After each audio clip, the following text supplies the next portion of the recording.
Thank you, Marines. It's great to be with you.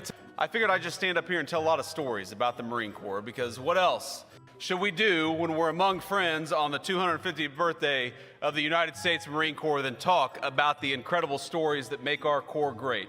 I'm so proud to be the first Vice President of the United States to have been a United States Marine. But the thing I love about the Marine Corps is that for 41 years, for the entire time that I have had the Marine Corps in the back of my mind, since I stepped foot on those yellow footprints in Parris Island, I was a 19-year-old kid. That entire time, the Marine Corps has kept me honest, and even tonight, the Marine Corps has kept me honest, because you saw our guest of honor, that incredible Iwo Jima veteran. Corporal, it's such an honor to be with you.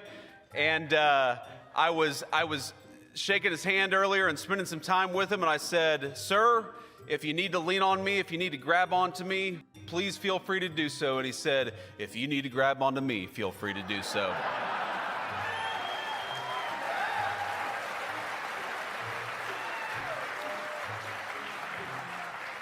And then I shook the hand of his fellow Iwo Jima veteran, because we have a corpsman here who served in Iwo Jima. And how much, Marines, do we love our corpsmen who keep us safe?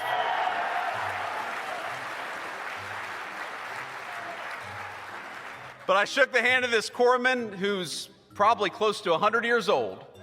And he said, you know, we talked for a little bit, we chatted for a little bit. He said, "You know, you have a very nice personality." And I'm a vain politician just like all the rest of them, and I really appreciated that. And then he said, "What the hell is up with that beard?" And I thought to myself, I'm the Vice President of the United States, and this guy is busting my balls for having a beard.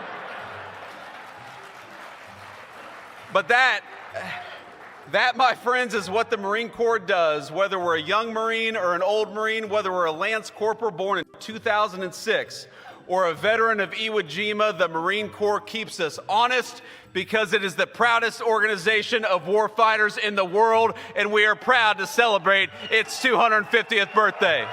As a young recruit in Parris Island, I went to boot camp in September of 2003, and so, of course, my first Marine Corps birthday was in Parris Island. Now, I'll tell you a little story. At the time, I thought that I was deathly allergic to shellfish.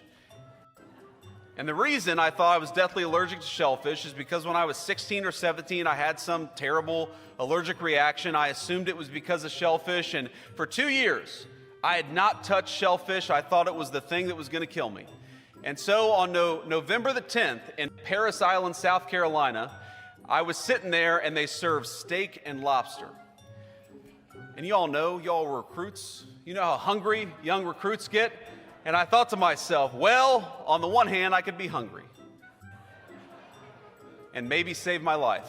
On the other hand, I could roll the die with this lobster, and the very worst thing that's probably going to happen to me is a corpsman's going to take care of me. I'll get to sleep in tomorrow.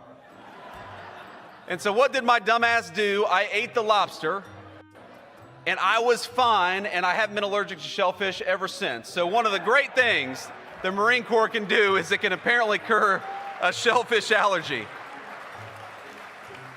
Of course, you all know that, you know, when you get around soldiers and sailors and airmen, we like to poke fun at each other.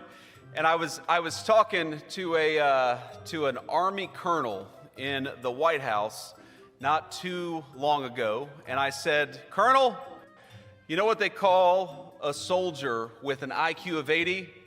And he said, "What, sir?" And I said, "They call him a colonel." And he chuckled. And then he said, "You know what they call a Marine with an IQ of 60? I said, "What's that, Colonel?" He said, "The Vice President of the United States."